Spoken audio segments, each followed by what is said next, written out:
Madame Bonivard. Merci, Monsieur le Président, Messieurs les Présidents.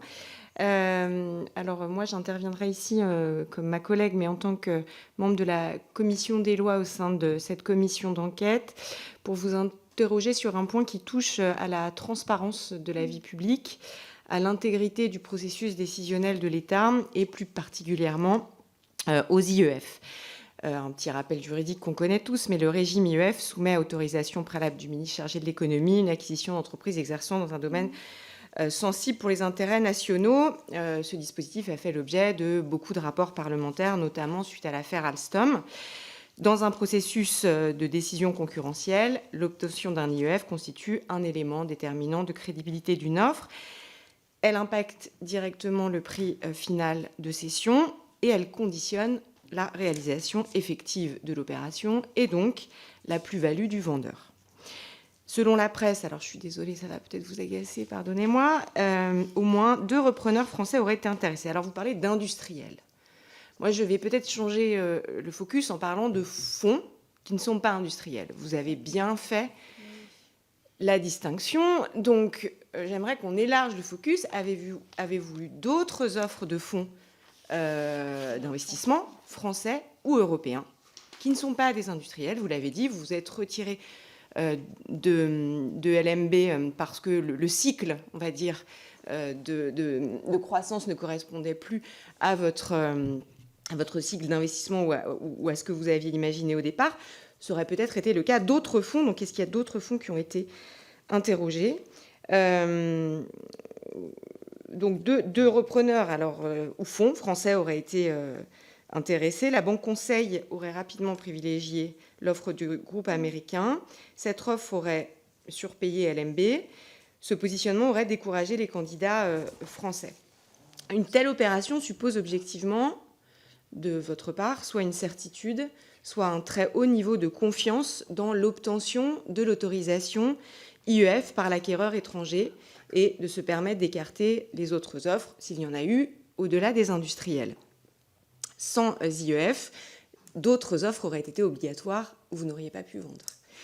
Ma question est donc précise. Dans le cadre de cette opération, votre fonds ou vos conseils, notamment la banque qui vous accompagnait, ont-elles entrepris des entrées en communication auprès de la présidence de la République, des services du Premier ministre, du ministre des Armées, du ministère chargé de l'économie ou de leurs cabinets respectifs, afin d'évoquer directement ou indirectement la délivrance de l'autorisation requise au titre du contrôle des IEF dans la cession de LMB. Cette question, elle est importante parce qu'il a quand même fallu, je vous retourne l'argument, 9 mois pour décider. Normalement, c'est 75 jours d'instruction pour un IEF. Donc ça pose question. Et je vous pose également ces questions parce que les déclarations de Tikeo relatives aux activités de représentation d'intérêt auprès de la HTVP sont assez générales et elles laissent entendre que vous ne traitez pas de cession ou d'acquisition dépendant d'une décision de l'État. Ce point, il est très important et parce qu'il est difficile d'imaginer qu'une opération de cette ampleur, conditionnée à une autorisation souveraine, ait été menée sans qu'aucune démarche de votre part auprès des pouvoirs publics n'ait été menée. Je vous remercie. Alors, s'agissant de votre première question, sur les éventuels repreneurs sollicités, je l'ai dit, donc il y a 11 industriels qui ont été sollicités et 14 fonds de capital investissement. Sur les industriels, nous n'avons eu aucune offre d'industriels européens. Sur les 14 fonds de capital investissement, nous avons eu un fonds d'investissement qui s'est positionné de manière partielle pour racheter un peu moins de 50% avec une offre qui n'était pas financée. Donc qui a fait ça, qui était prêt à reprendre partiellement un bout de l'entreprise avec une offre qui n'était pas financée.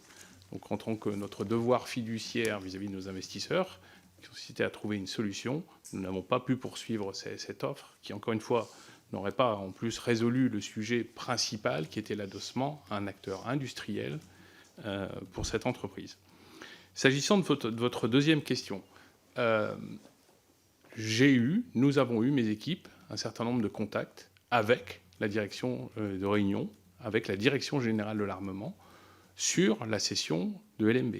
Je me suis assuré, et mes équipes également, que LMB était à même de pouvoir fournir l'ensemble des éléments dont la Direction générale de l'armement avait besoin pour pouvoir étudier l'ensemble de ce dossier. Nous les avons rencontrés plusieurs fois, nous avons répondu à l'ensemble de leurs demandes. Il y a eu plusieurs réunions qui se sont tenues avec eux pour fournir, au fur et à mesure, répondre à leurs demandes additionnelles, notamment compte tenu d'un certain nombre d'éléments qui étaient parus dans la presse, qui nous semblaient erronés sur LMB. Et donc, nous avons totalement collaboré avec la Direction générale de l'armement à travers différentes réunions pour fournir ces éléments. S'agissant de la direction du Trésor, mes équipes et moi-même avons également eu des contacts avec eux, notamment sur des sujets de délai, puisque je rappelle que les accords préliminaires avec le groupe LOR ont été signés au mois de février 2025 et que ces accords avaient une date butoir à fin juillet 2025. Et donc nous nous sommes enquéris auprès des services du Trésor de savoir où en était ce dossier, parce que nous avions un sujet de délai. Et au fur et à mesure, nous avons donc dû d'ailleurs renégocier avec le groupe LOR pour étendre nos accords qui, une première fois, ont été étendus jusqu'à fin octobre et enfin une deuxième fois jusqu'à fin décembre 2025 pour pouvoir permettre à l'ensemble des pouvoirs publics de réaliser les travaux qu'ils ont réalisés. Il faut le micro. Si vous pouvez me le confirmer, avec la présidence de la République ou les services du Premier ministre. Je peux vous indiquer que le PDG de leur groupe, Thomas Bernard, a écrit, Pas de leur groupe, le PDG de LMB, qui était très inquiet durant tout ce processus-là, nous a sollicité plusieurs fois. Il était notamment sous pression très forte de son CSE. Il a écrit à la présidence de la République. Il nous a communiqué copie de cette lettre, mais nous n'avons pas eu de contact avec la présidence de la République au-delà de ce courrier qui a été envoyé par le président de LMB. Ni du service du Premier ministre, au-delà également de ce courrier évoquant justement les enjeux au titre de délai.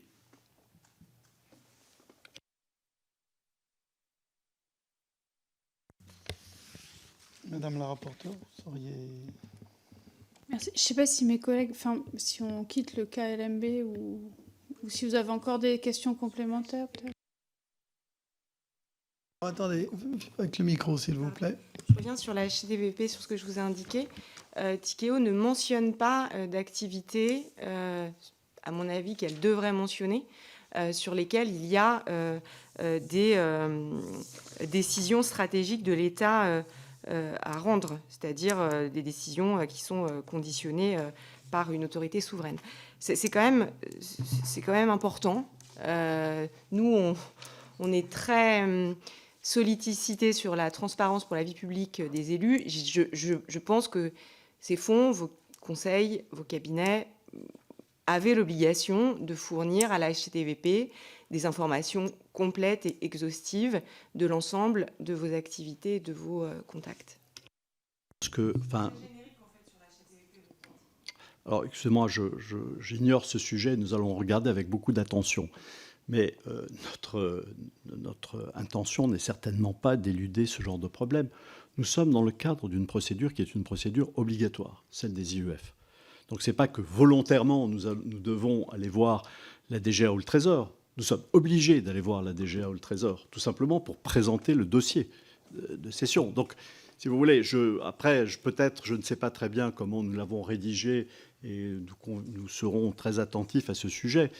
Mais voilà, ce que je vais vous dire, c'est que nous ne sollicitons pas l'État en dehors d'une procédure qui est déjà prévue par les textes et qui nous est imposée, que nous le voulions ou non. Voilà, je ne sais pas trop quoi répondre, mais on va regarder plus précisément la manière dont nous remplissons nous donnons des informations là-dessus.